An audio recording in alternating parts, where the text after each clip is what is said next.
following is a Comfortably Zoned Radio Network production.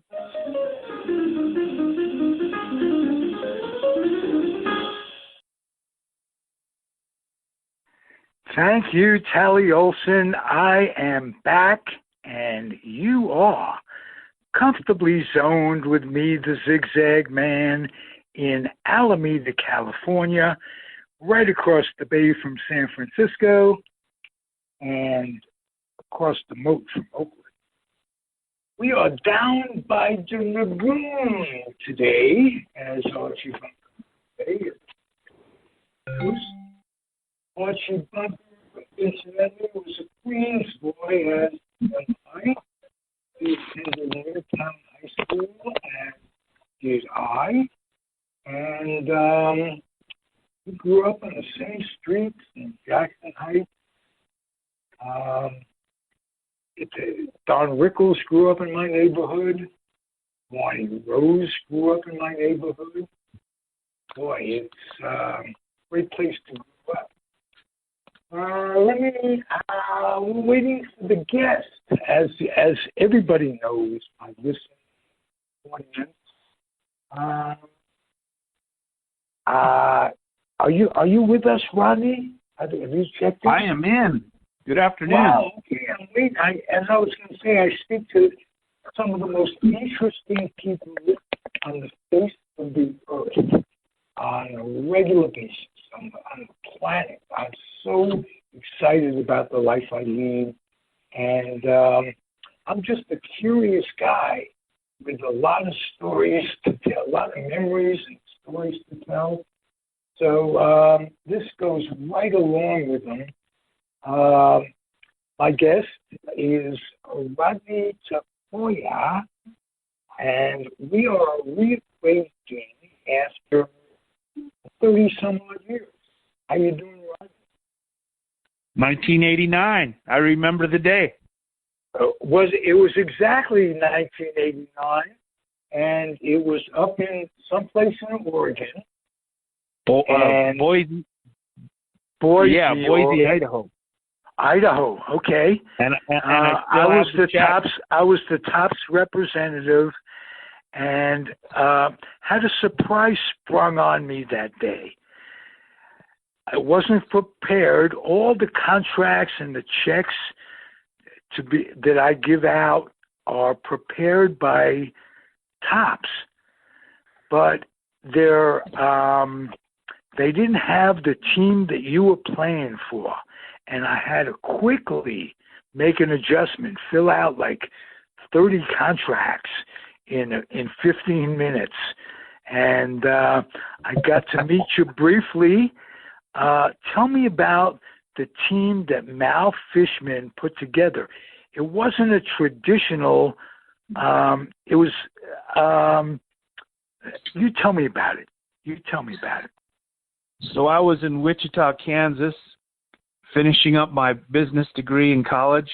I was a fifth-year guy there helping out the college baseball team that I had played for. I got a call in my apartment, and it was Mal Fishman. And he said, hey, I hear you're pretty good. I'm looking for a lefty to fill in my number 5 spot in the rotation.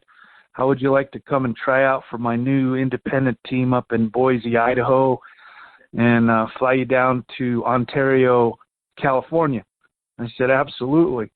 So it was about March 1988, and he was putting the team together. So I flew down, and lo and behold, he signed me a contract. I was going into Boise as a number 5 starter. Unfortunately, when I was supposed to graduate on a Saturday, he wanted me there on a Tuesday. So I didn't, I had my cap and gown and my diploma, and I didn't even get to walk with my class or get my parents up there to see me graduate from college. So I had a crazy getaway. I went to a little party. Some jealous guy came at me at the end. I was leaving the party, and he busted my front window. So I had glass all in my left eye from when he blew out my window. And I called a nurse from a payphone that I knew from school. She cleaned it out, and then I headed home. And then in Oklahoma, they have some severe storms there. Well, I got in a storm where they had golf-size hail, and unfortunately it was coming into the window that was blown out. So I got pretty badly injured from the golf-size hail right on my side of my left side. So I had a rough. This is even before you report. Hadn't even been there yet. Hadn't even gotten home. So I got home. I went to the doc, and he figured I was in a pretty bad fight. And I said, "No, man, that was the hail." And then the window, and he put a patch on. I scratched my cornea, and I just drove with a patch on my eye and fixed the window. My dad was kind enough. He gave me a $1,500 check to pay for the rent for the summer so I could concentrate and focus on baseball. And I drove up to Boise, and there was another surprise waiting for me. There was another, 10 guys that weren't even at the camp that he had signed just in case. So I had another few lefties that I had to deal with and beat out. And we had a mini spring training for a couple weeks before the short season started, but lo and behold, everything worked out. I got bombed my first game against the Mariners up in Bellingham, and my second start I settled in and stayed for the whole summer. It's more than likely I caught you up in Bellingham on the road. Okay. Because I would not have gone to Boise for tops at that time because it was an independent league. And we were signing everybody who was in organized baseball. But Mal impressed me enough about his operation. You were the Boise Hawks. And right. You had, who wore number 7? Do you remember? I think it might have been Paul Clough. Okay, well, I've got a Boise Hawk cap in my box of stuff. Beautiful cap. Picture of a hawk on a blue baseball around it. blue Yankee blue cap. Right.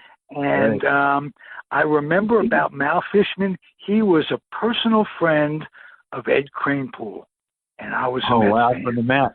Right. Yeah. So if I'm not mistaken, Kranepool, who had been retired, was helping finance the Boise Hawks. That's my memory. That's my memory of it all. But, so listen to this. I have your Topps company check right in my hand right now, dated 7/30/89.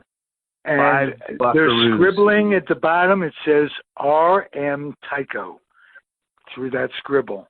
Because I signed that check. And by the way, I might have a copy of the contract that you signed. I'll look for it someday when I get to it, but and get it to you. But the contract you signed with Topps, it promised you this. It promised you that we're going to pay you $5 now, which we did, right? And if and when you make the big leagues, we'll pay you big bucks. Right. You have the rights to the photo contract stuff. Right. So, and I'm privileged to say that I'm talking to a guy 30 years later. Get this, my listening audience, you're still in the game. Still pitching. Oh, my God. I haven't missed a beat. I'm still in the game. I just pitched on Friday in the Independent Pecos League. I flew down to Houston. I signed a contract the Saturday before, so I got a start. I roll up and I rented a car, but it ended up being a truck, and it was muddy, like a farm, a baseball field on a farm. And I roll in this black truck, and it's 95 degrees with 80% humidity. I've never felt anything like it since I was in the Mexican League. And I roll in with brand new Adidas tennis shoes, and the kid that parked next to me goes, "Hey man, I wouldn't walk in those shoes. They'll be ruined in 5 steps." So I put on my black Nike Turfs and walked through the mud and introduced myself to the guys, and they didn't know anything. They were like, "Who's this guy's dad, or what? Who is this guy?" So I felt a little overwhelmed that, maybe the coach hadn't really said anything yet to the guys. I mean, maybe a few of them. So that, I was going to take someone's job for the day away from them. So that wasn't very cool. But, I got the start the next day, and they all warmed up to me, and it was just fabulous. Nice. And you got a big win. I didn't get a big win. I went for my 450th career pitching victory. Unfortunately, I got a no decision. I was denied. I had a chance in the 6th inning. I was up 5-4, and I gave up a bomb, a solo. So they took me out after that, and it was 5-5. But, it was a valiant effort. I struck out 4 guys, and they're probably all embarrassed, or maybe they're happy because the ageless arm struck them out.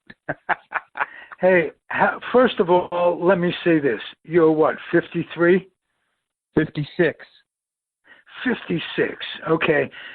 For those out there that don't know, the league that we're talking about is every bit as competitive and every bit as laden with talent as any low minor league team, any A-league team, especially short league teams, because talent at that level is very subjective. Who's more talented? Oftentimes it's the guy that gets the chance.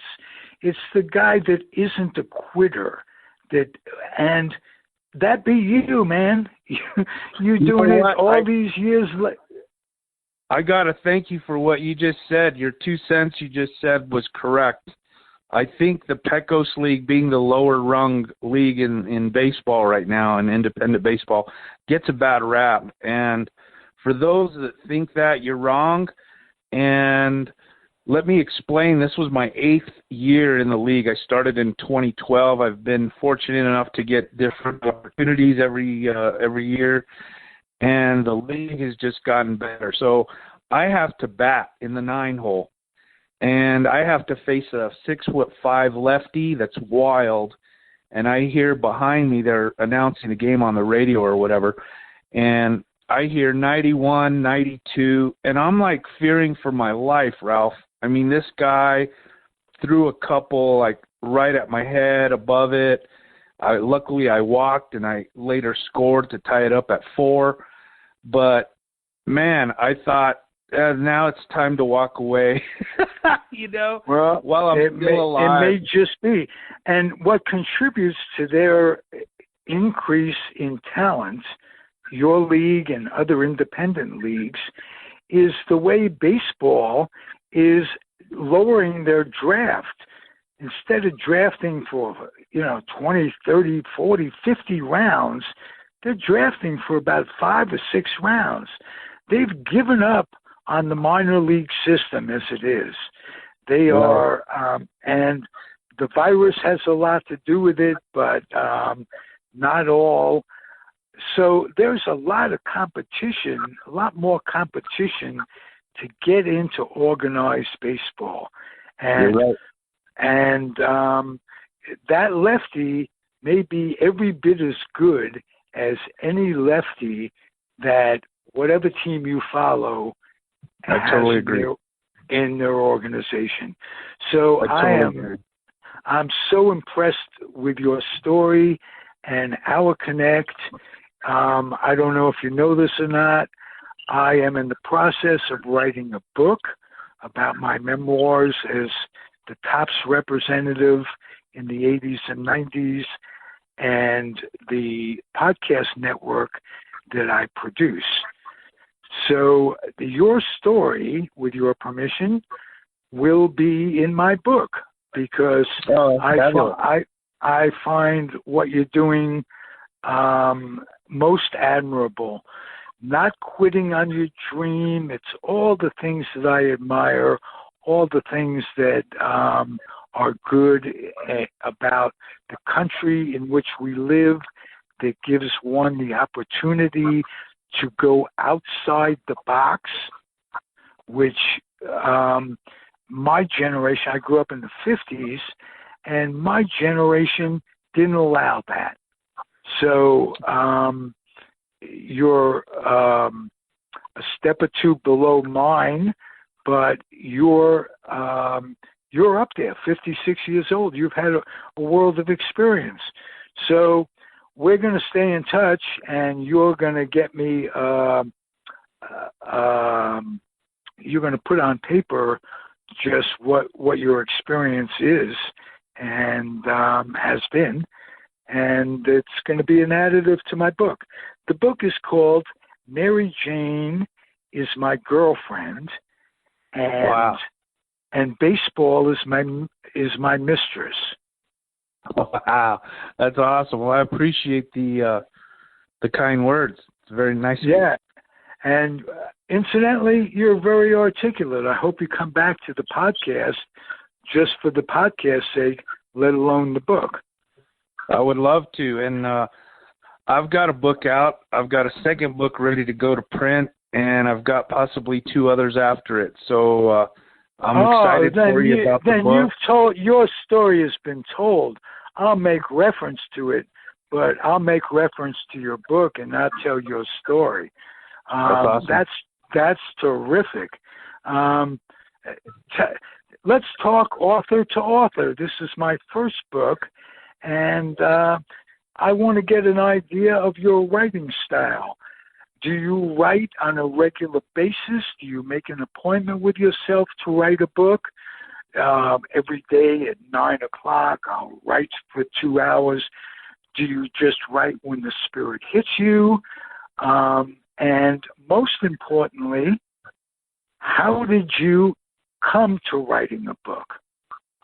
Well, that's a great question, and there's so much to the question, but I'll answer your last part first, and that is when I was younger. You got to remember, I started back in 1980 collecting all the balls from my first high school win to my last one in North Carolina about 3 weeks ago.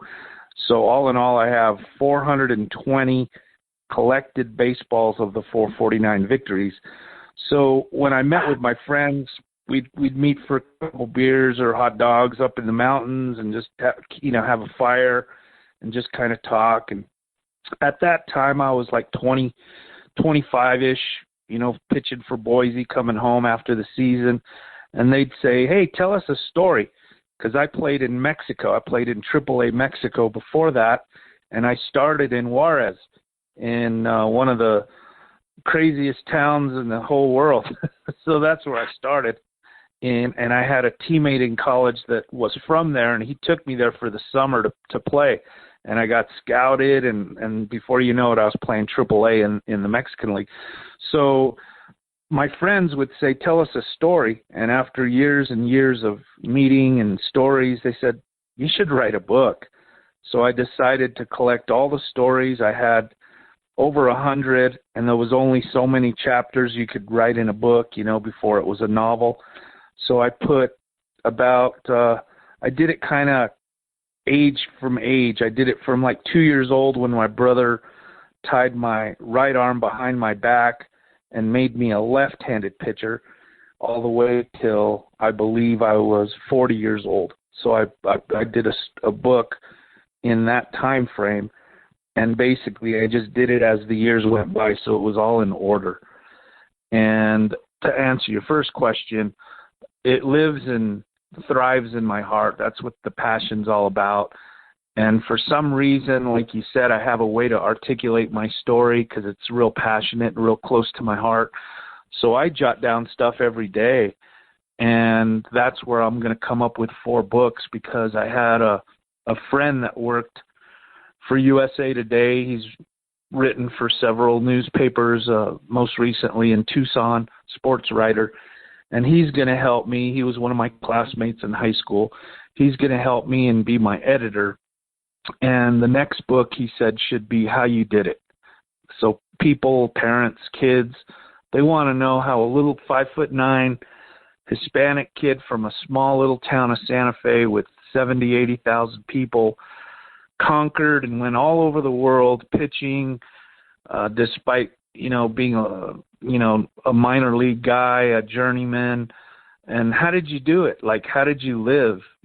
People don't realize, but I was a bank executive for 24 years, simultaneously pitching in pro baseball. So the way I did it is I climbed up as a VP within the bank, and with that VP title, I was allotted so much time off.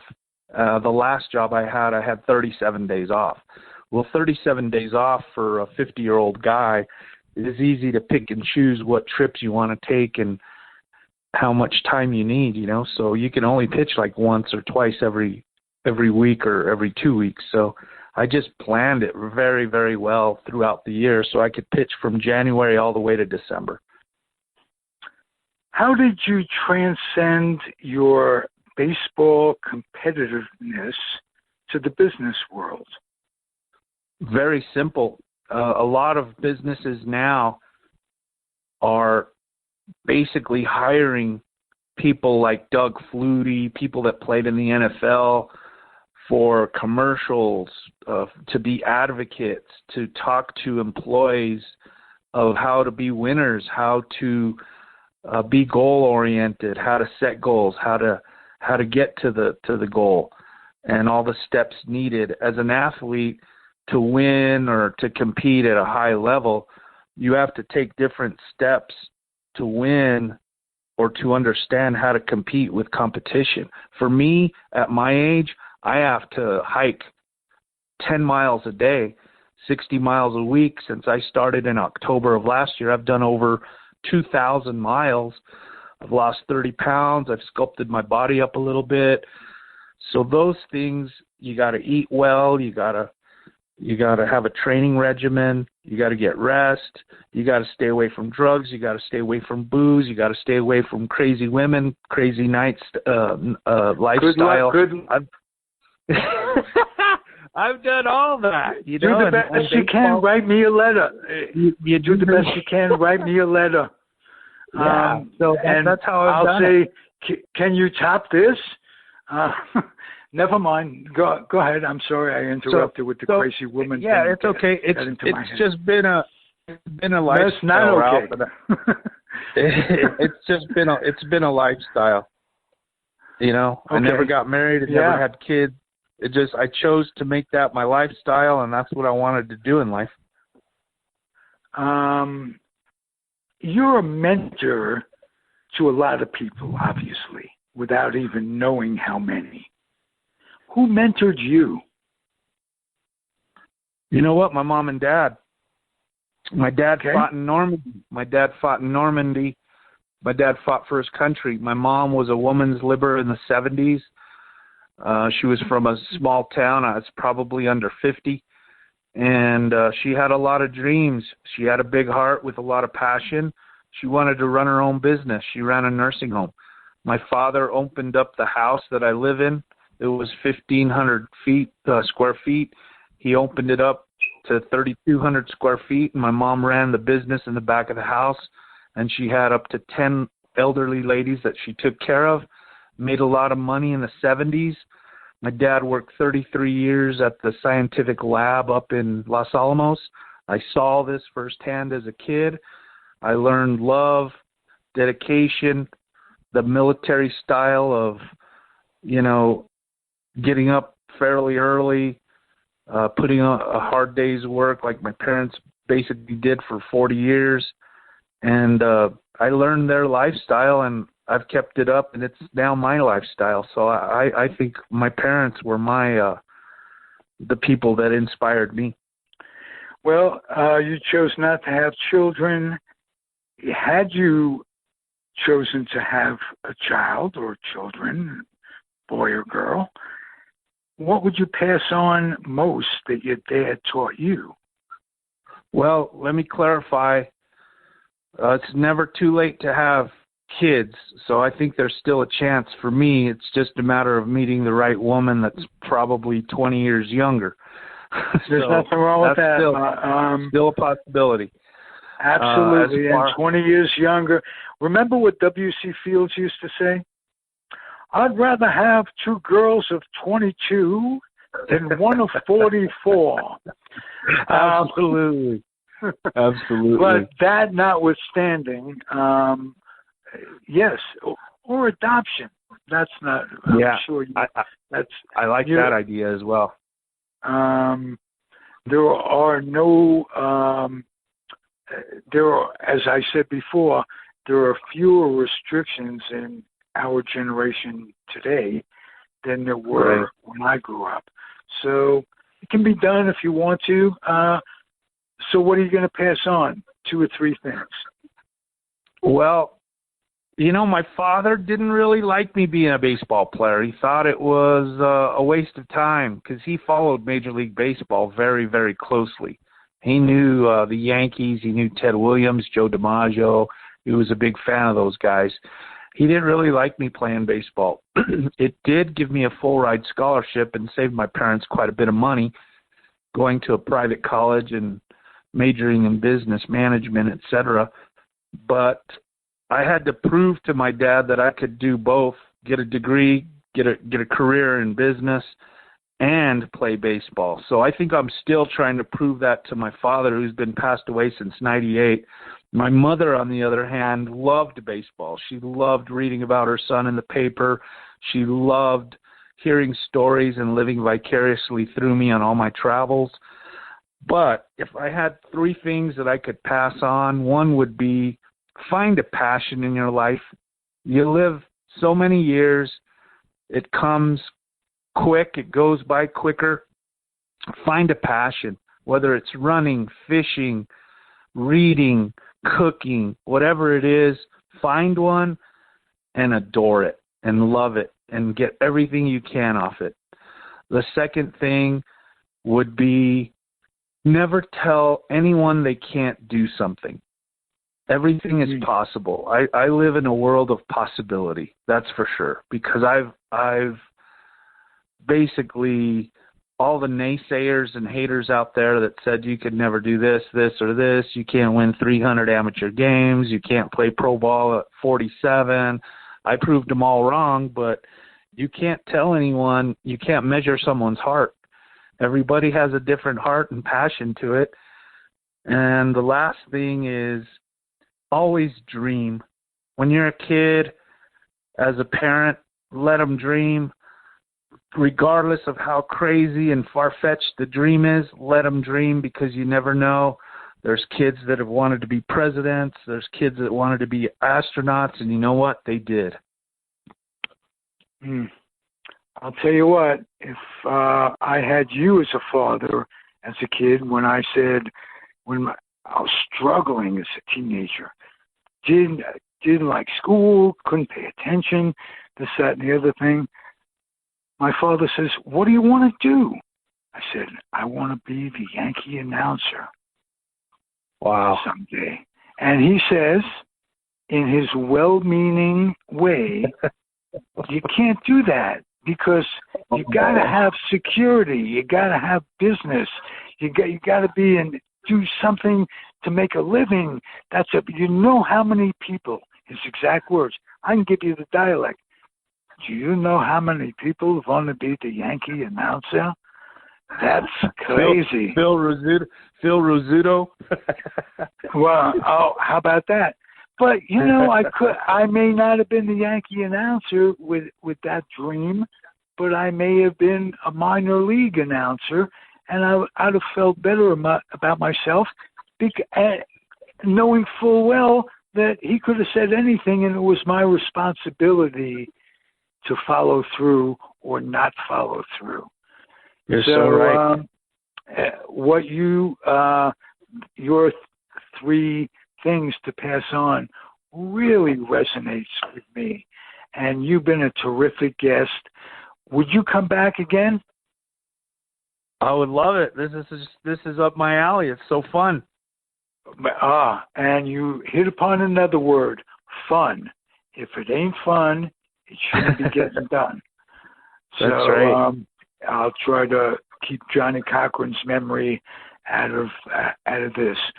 But thank you, my friend. You'll come back soon.